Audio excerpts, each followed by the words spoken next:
The period immediately following a divorce is one of the most financially vulnerable times in a person's life. You have just been through something that fundamentally reorganized your sense of identity and your sense of what the future looks like. Your nervous system is operating in a way that is genuinely not optimized for clear long-term financial thinking. This is not a character flaw. This is neuroscience.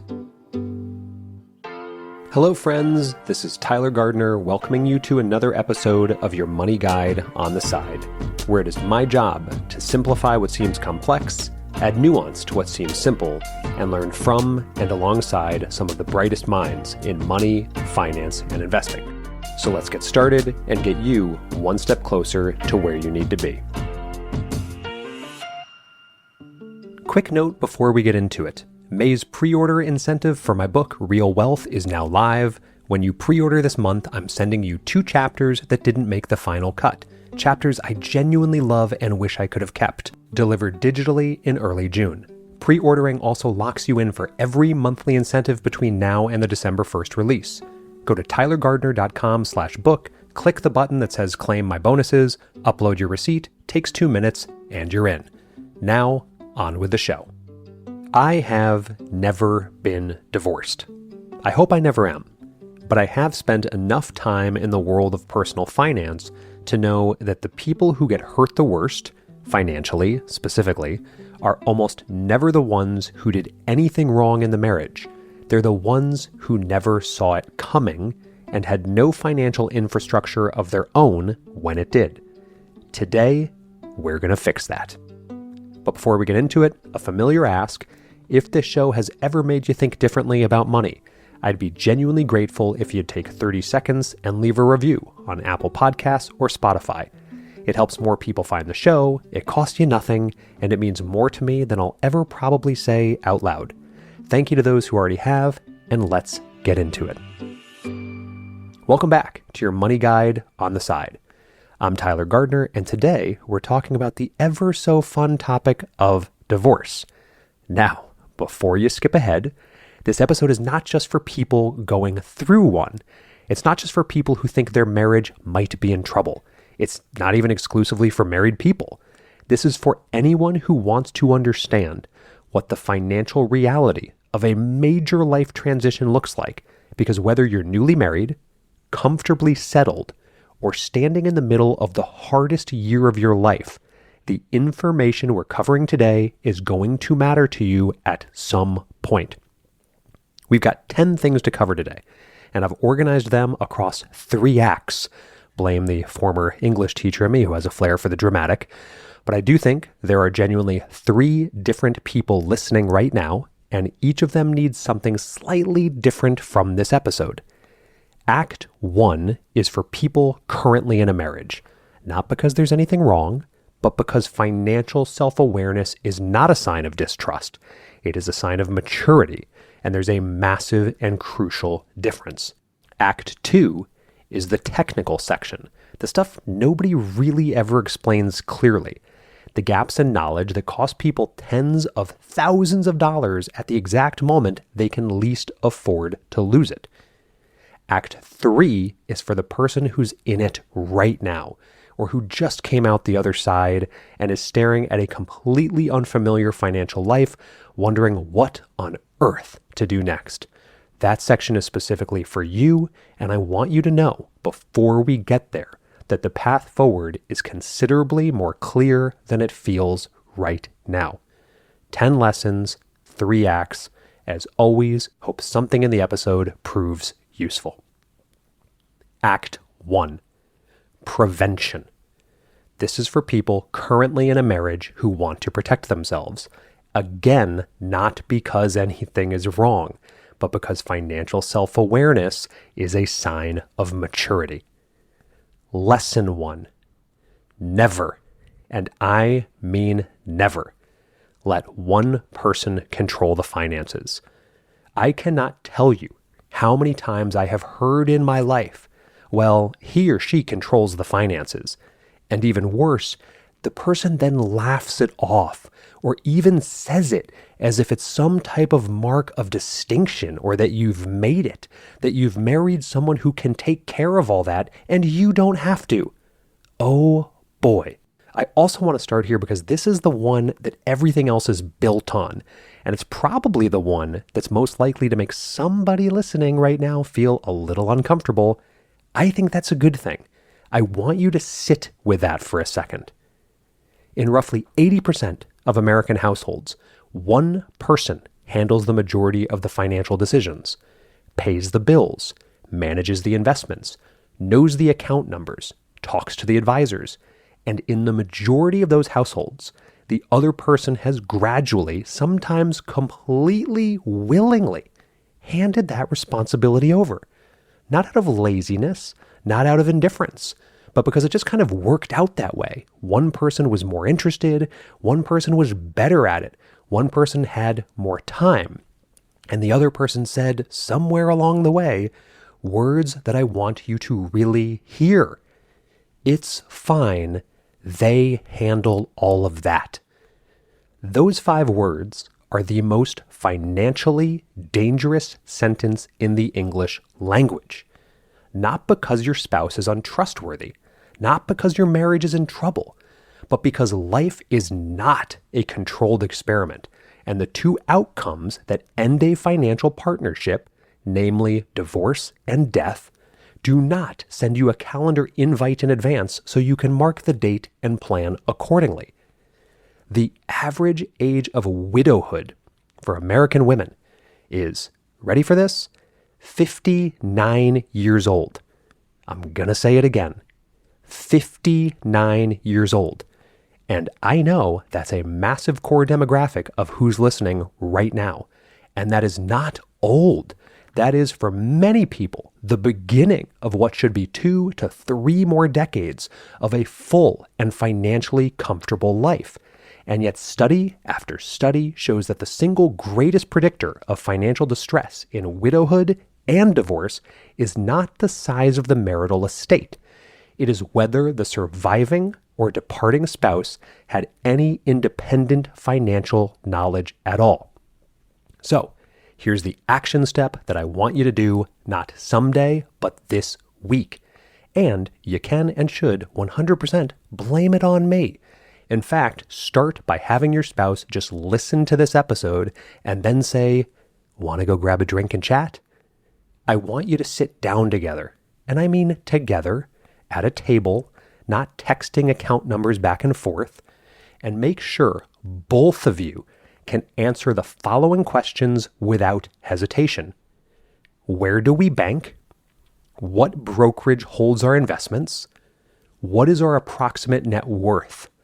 Who's our financial advisor, our CPA, our estate attorney? What do we own and what do we owe? If either person in that conversation has to say, "I don't know," more than twice, you have work to do, and the work is not hard. It is just uncomfortable, which is a completely different problem with a completely different solution. This episode is brought to you by Gelt. Tax day has come and gone, but quick question. How did your CPA treat you this tax season? Did they reach out proactively, walk you through your options, and make you feel like a priority? Or did you hear from them in mid-March, feel rushed, and wonder afterward if you left money on the table? That second experience is not normal. You just haven't experienced what a great CPA can do yet. A great CPA is a year-round partner, not a once-a-year fire drill. And Q2 is the best time to make a switch. Your new CPA has bandwidth, your numbers are fresh, and there's a full year ahead to make moves that matter. Gelt is offering 2 things for new clients who sign up before June 30th. First, if you filed an extension, a focused 30-minute session with a CPA to find everything that can still impact your 2025 taxes before the October deadline.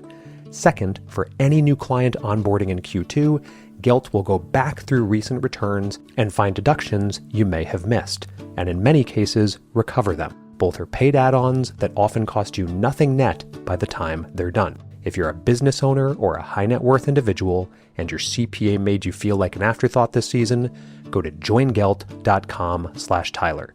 That's joingelt.com/Tyler. Throughout the years, I've done a good job of prioritizing my wealth. Many of you know this. What you don't know is that I've done a considerably worse job of prioritizing what I actually put in my body. And the reason is that I've never quite known what to trust in the supplement industry. Then I started hearing about Momentous, not from an ad, but from members of my own family who were already using it and wouldn't stop talking about it, including my nephew, who I trust on health matters because he is already smarter than me, taller than me, and stronger than me. So at 43, finally taking my health and my time in the gym as seriously as my portfolio, I started using their creatine and their protein. Genuinely have never felt better. Here's what makes Momentous different. The supplement industry isn't legally required to prove what's on the label is in the product. So Momentous built the Momentous standard. Every product is NSF certified for sport, third-party tested for contaminants, heavy metals, banned substances, and label accuracy. And you can find all test results on the product page. No fillers, no artificial additives, just clean, clinically validated formulations. It's time to invest in supplements that you can trust with Momentous and get up to 35% off your first order at livemomentous.com using promo code Tyler. That's livemomentous.com, promo code Tyler for up to 35% off. livemomentous.com using promo code Tyler. Lesson 2. Access and passwords. If you can't get in, you don't exist financially. Building directly on Lesson 1, I want to talk about something that sounds almost laughably mundane until the moment it isn't. Passwords. When a marriage ends, again, through divorce or death, the first thing most people try to do is access the accounts, the bank account, the brokerage, the life insurance portal, the Social Security Administration website, the email account where all the financial statements have been sent for the last 15 years. And a stunning number of people cannot get in. Not because anyone deliberately locked them out. Again, separate episode. But because in the era of two-factor authentication, password managers, and the approximately 47 accounts the average American household maintains across various financial institutions, the person who set everything up is usually the only person who can access everything. And if that person is suddenly not there, by choice or by circumstance, the other person is standing outside a locked house they technically own without a key. This is not a small inconvenience. Probate courts are full of estates that took months or years to settle because nobody could access the frickin' accounts. Divorce proceedings have been complicated and extended because one spouse had no visibility into assets they were legally entitled to. The fix is straightforward. You need a shared account, stored securely, not in a Gmail draft, not on a Post-it note on the refrigerator, but in a password manager you both have access to, or a fireproof document safe in your home that contains every account, every institution, every username, every password, and every two-factor authentication backup code, updated annually, reviewed together. No, this is not romantic, but neither is spending 6 months trying to access your own retirement account while also going through the hardest thing that has ever happened to you. Pick your inconvenience. Lesson 3. Know your team before you need them. Here's a scenario I want you to think about. It's a Wednesday afternoon. Something has happened. A diagnosis, a death, a conversation you did not see coming, and you need to make a financial decision. A real one, the kind that has consequences. Who do you call? If the answer to that question requires you to first figure out who your financial advisor is, find their number, introduce yourself for what is essentially the first time, and then explain your entire financial situation to a stranger while also managing a crisis, you're going to make a worse decision than you would have made otherwise. That's not my opinion. That is just how human cognition works under stress. Your financial team, meaning your CPA, your financial advisor, your estate attorney, should not be people you meet for the first time when something goes wrong. They should be people who know your name, know your situation, know your goals, and pick up the phone when you call. But spouses should have a direct relationship with every single one of these people, not a secondary relationship. Not, I've heard my spouse mention them. A real relationship where you have sat in the room, asked the questions you want to ask, and been treated as an equal decision maker in your own financial life. And while we're on this point, let me ask you a question that I want you to answer honestly. Do you have a will? Do you have a healthcare directive? Do you have a durable power of attorney? Because if the answer to any of those questions is no, you are not protecting yourself from the financial consequences of divorce. The average cost of dying without a will in America, the legal process of intestate succession, runs between $10,000 and $50,000 and takes anywhere from 1 to 3 years. The average cost of a basic will and estate documents, about $1,500 with a decent attorney. I've done the math, and this is a good deal. Get the documents, know thy team, and make sure both of you are in every room. Lesson 4. Create your own account, not as a secret, not as a weapon, but just yours. This one requires a little bit of nuance, so stay with me. I want every person listening to this, married, partnered, somewhere in between, to have an individual account in their own name with 3 to 6 months of personal expenses sitting in it. Not a joint account, not an emergency fund you share, an account that is entirely yours, that you fund regularly, that you manage independently, and that both people in your relationship know about completely openly. I'm not talking about a secret account.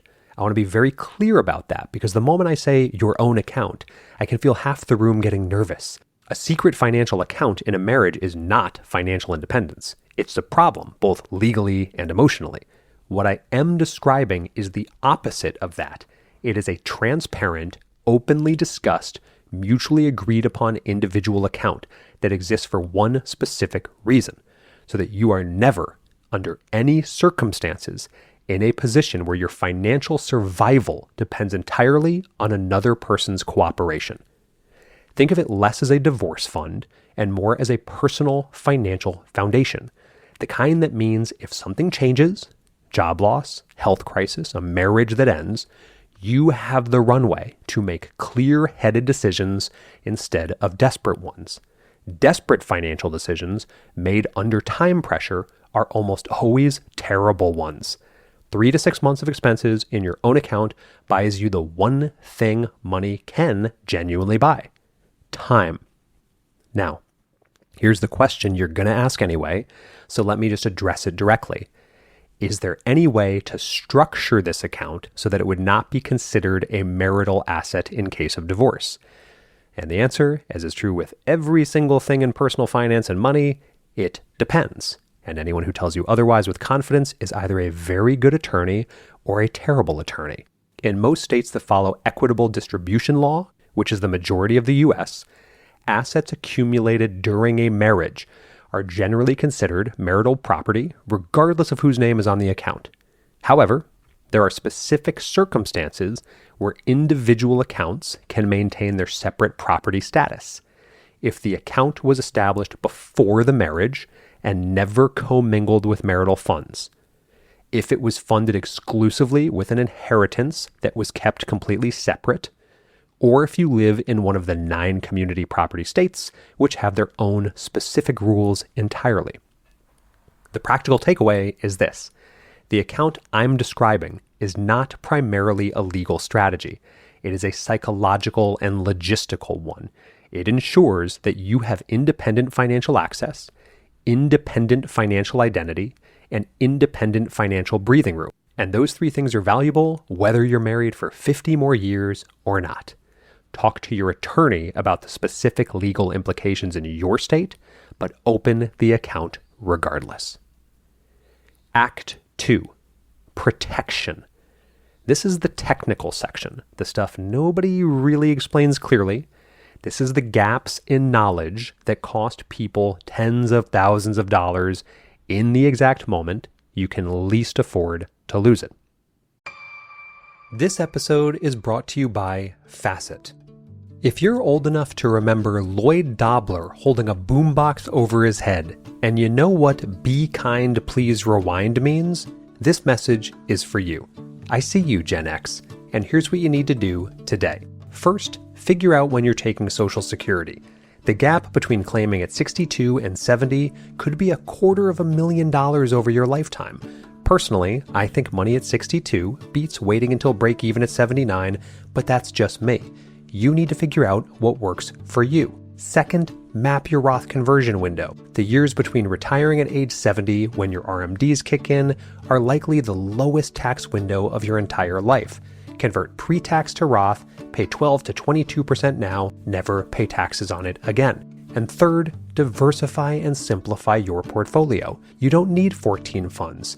You may need 3 or 4 non-correlated holdings, so when one zigs to the headlines, another may zag. And if you can't explain your portfolio to your spouse in 1 minute, it's too complicated. This is what Facet does. Real CFP professionals, flat annual membership fee, and no commissions. They'll run the math on Social Security, map your Roth conversions, walk you through Medicare and IRMA cliffs, and build you a simple, diversified portfolio.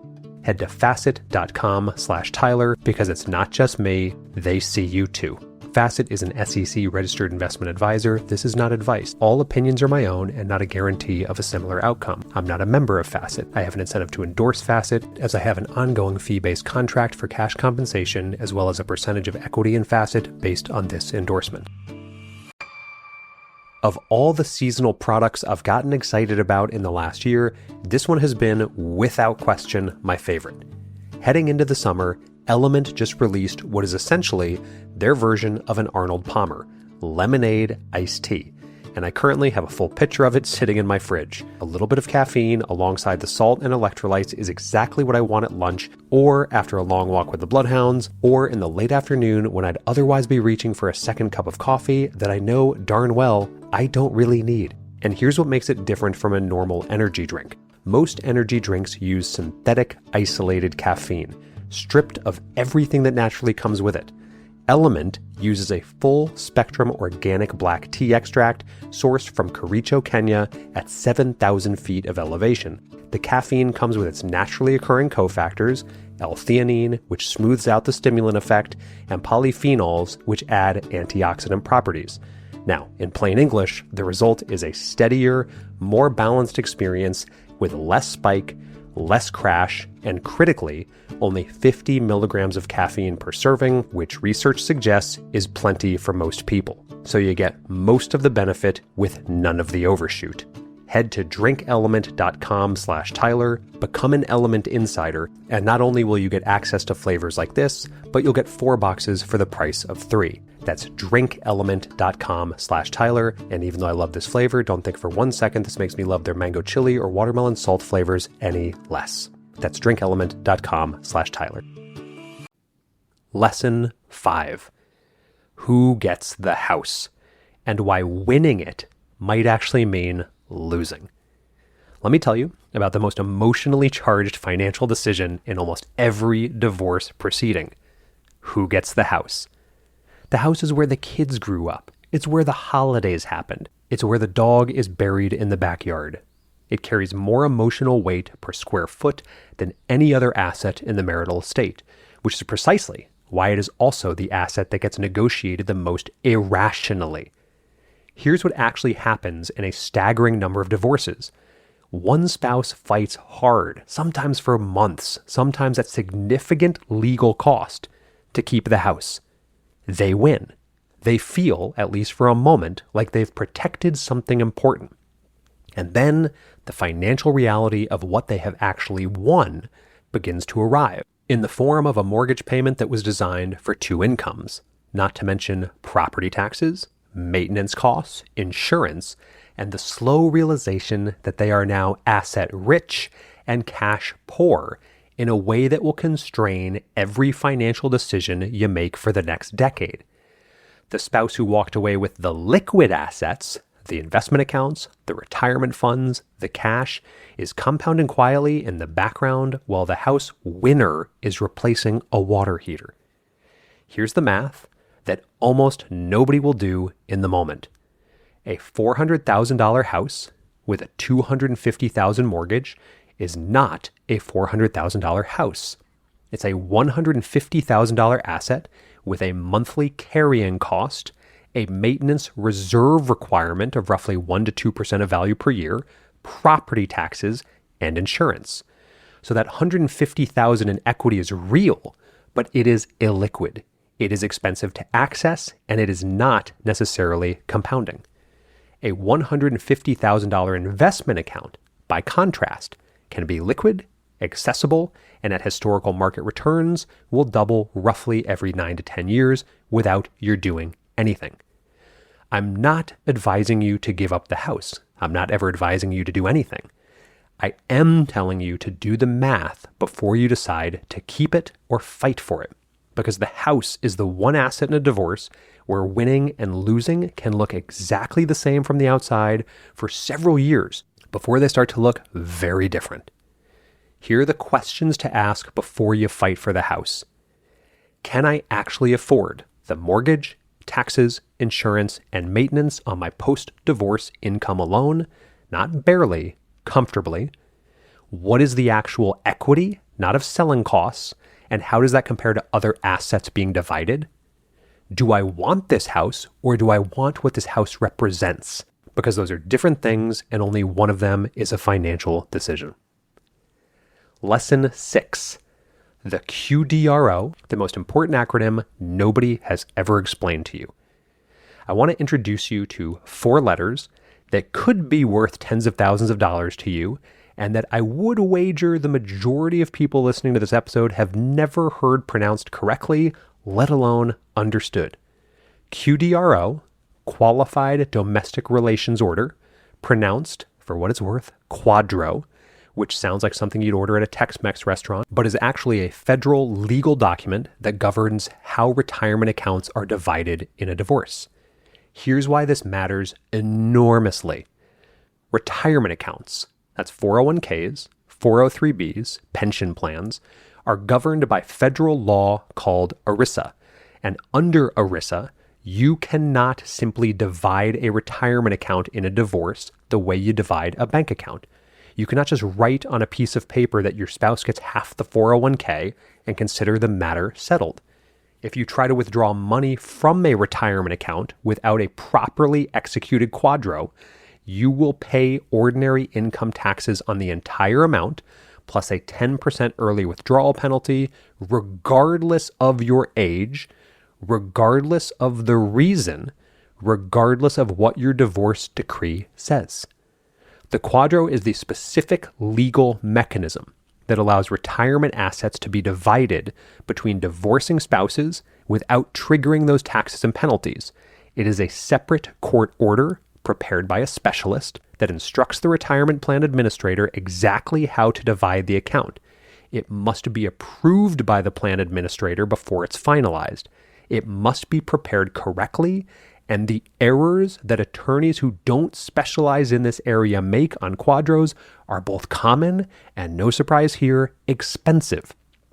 A badly drafted QDRO can result in the wrong amount being transferred, the transfer being taxed when it shouldn't be, the receiving spouse losing survivor benefit protections, or in the case of pension plans, a complete misunderstanding of how the benefit is actually calculated and what half actually means. The practical advice is straightforward. If there are retirement accounts involved in your divorce, and in most long marriages there are significant ones, make sure your attorney either specializes in QDROs or brings in someone who does. This is not a place for the generalist. The cost of a QDRO specialist is measured in hundreds of dollars. The cost of a badly executed one is measured in tens of thousands. One more thing on this. Pension plans are particularly complex because you're not dividing an account balance. You're dividing a future income stream. The present value of that income stream, calculated correctly, can look very different from what either party expects. Get a specialist. This is not a place to cut corners and save money on genuine professional fees. Lesson 7. Beneficiary designations. The trap that catches just about everyone I've ever talked to. This one is short, it's simple, and it's the kind of thing that seems obvious in retrospect and costs people everything in practice. Speaking of your retirement accounts, your 401k, your IRA, your 403b, those accounts do not pass through your will. They pass through your beneficiary designation, the piece of paper you filled out, probably on your first day at a new job, probably 15 years ago, probably in about 45 seconds because HR was waiting for you and you had somewhere to be. Quick digression, but worth telling here, the first time I filled out a beneficiary form for an IRA, I officially put down my best friend's name and they put down my name. We thought it was funny and adorable. I think I should check on that. Anyway, your life insurance policy does not pass through your will either. It passes through the beneficiary designation you named when you took out the policy. What this means in practice: if you get divorced and don't update your beneficiary designations, and you forget about the 401k you had at a previous employer that you rolled into an IRA 12 years ago, your ex-spouse may be legally entitled to that money when you die, regardless of what your divorce decree says, regardless of what your will says, and regardless of how long ago the marriage ended. The Supreme Court of the United States has affirmed this multiple times. The beneficiary designation on the account supersedes everything else, full stop. The fix takes about 10 minutes per account. Log in, again, go back to number 2 and make sure you've got that login information. Find the beneficiary section, update the name. Do it for every account, every insurance policy, every retirement account you have ever opened at every employer you have ever worked for, and then check it again in 5 years because life changes and paperwork doesn't update itself. This is yet another staggeringly good argument for making sure you take old 401ks with you, you roll them over to an IRA when you can, and you simplify your accounts above all else. Now, while you are in these accounts, make sure you have named a contingent beneficiary as well, the person who receives the assets if your primary beneficiary predeceases you. An account with no living beneficiary goes through probate, which is expensive, time-consuming, and entirely avoidable. Lesson 8. Your credit score is yours alone, so build it before you need it. Credit scores are built on individual financial behavior. They are not joint scores. They are not averaged between spouses, and they do not automatically transfer when a marriage ends. What this means for you is that if your credit history for the last 20 years consists primarily of accounts that are in your spouse's name, even accounts you've used, even accounts you have paid, even accounts for which you are an authorized user, your individual credit profile may be very thin to the point of being nearly invisible to a lender. And the moment you're on your own, you're going to need credit for an apartment, for a car, for a mortgage if you eventually buy something on your own, for a credit card in your own name. And a thin credit file, or worse, no independent credit file at all, is going to make every single one of those things harder and more expensive than it needs to be. The fix, if you're currently in a marriage where most of the credit is in one person's name, is not complicated, but it does require some time. I'd suggest you open a credit card in your own name, use it for small, regular purchases, and pay it in full every single month. That's it. It's a great start. Within 12 to 18 months, you will have a credit history of your own that exists independently of your marriage. If you're already in the middle of a divorce and discovering this problem for the first time, open the card immediately. Every month of on-time payment history that you build from this point forward is a month of progress toward financial independence. The score will come. It just takes time. And the only way to buy that time is to start now. One more credit card note worth making. Joint accounts, like joint credit cards, joint loans, joint lines of credit, need to be addressed in your divorce agreement explicitly. A divorce decree that says your spouse is responsible for a joint credit card debt does not remove your name from that account. If your ex-spouse stops paying, that damage lands on your credit report too.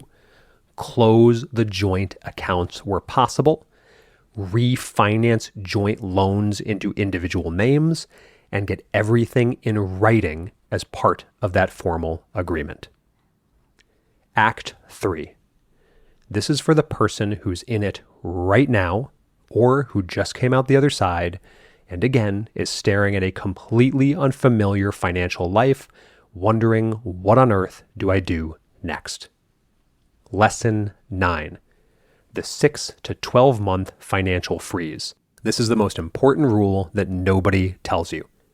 If you have just come out of a divorce, or you're in the final stages of one, and you're about to receive a lump sum of money, whether that's a cash settlement, the proceeds from the sale of a house, a retirement account transfer, or some combination of all of the above, I want you to hear this next sentence very carefully.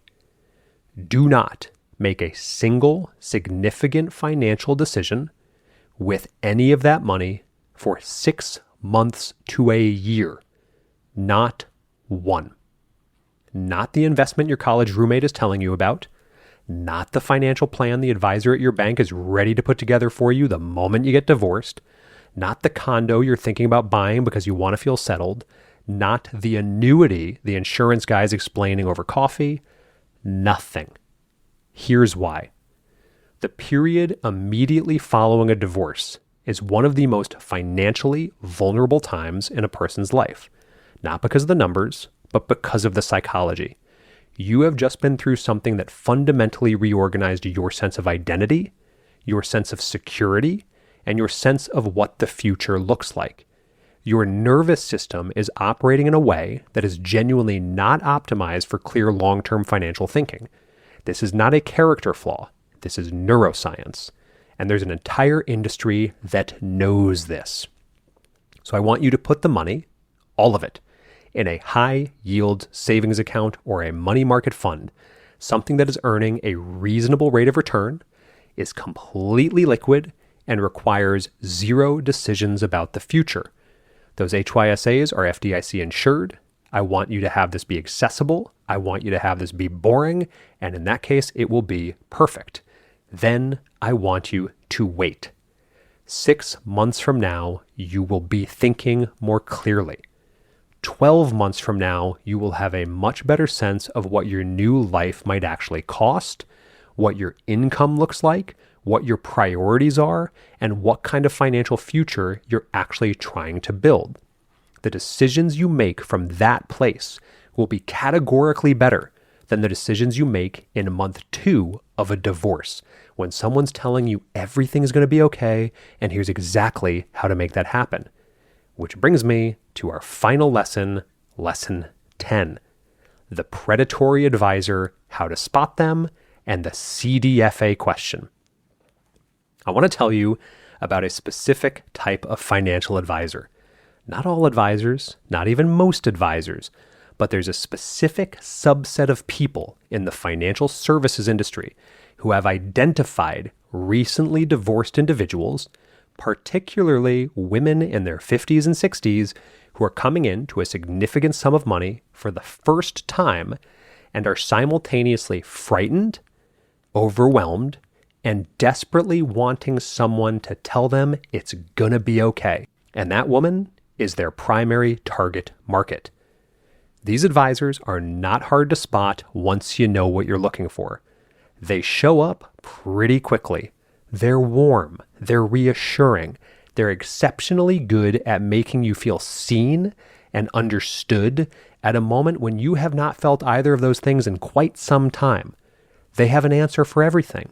They project certainty in a situation that is genuinely uncertain, and they will, with great confidence and considerable charm, take 1% of your assets per year to manage your money in a way that you could almost certainly replicate yourself with 3 index funds and an hour of your time.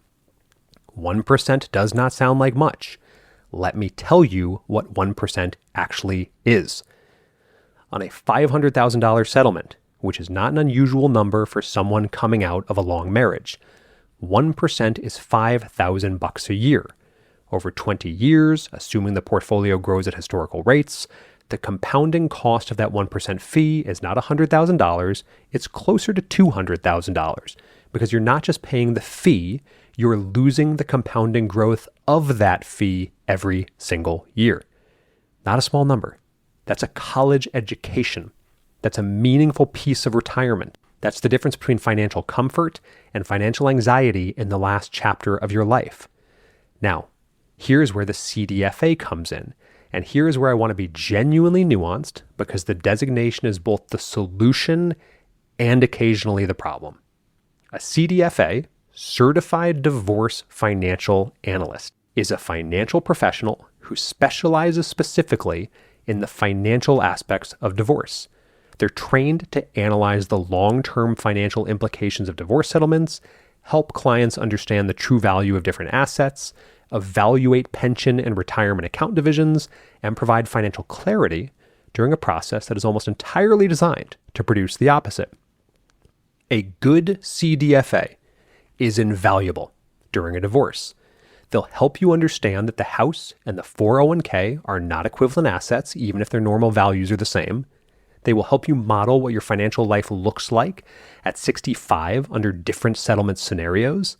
They will sit in the room with your attorney and make sure the financial decisions being made actually make sense for your long-term future. And I would recommend engaging one for any divorce involving significant assets. But, as always, trying to add as much nuance as possible, some CDFAs are also investment advisors. And some of them, not all, not most, but some, have identified the divorce market as a business development opportunity in exactly the way I described above. They come in as a CDFA during the divorce, build a relationship of trust during one of the most vulnerable periods of your life, and then when the settlement arrives, they are right there ready to manage all of the assets they helped you fight for. This is not inherently wrong. A CDFA who is also a good fiduciary financial advisor, who charges transparently, and again, you know that I value someone charging you a flat, transparent fee, not a percent of your assets, but someone who uses low-cost investment vehicles, who doesn't operate on commissions, and they act in your interest, that's a legitimate and potentially valuable long-term relationship. But the presence of the designation is not by itself a guarantee of any of those things. So, here's how to protect yourself. First, engage a CDFA during the divorce for their analytical services only. Pay them a flat fee or an hourly rate. Do not, during the divorce, commit to any ongoing investment management relationship. Remember, for 6 months to a year, your money is sitting in a money market or a high-yield savings account. You do not need to make major financial decisions right now.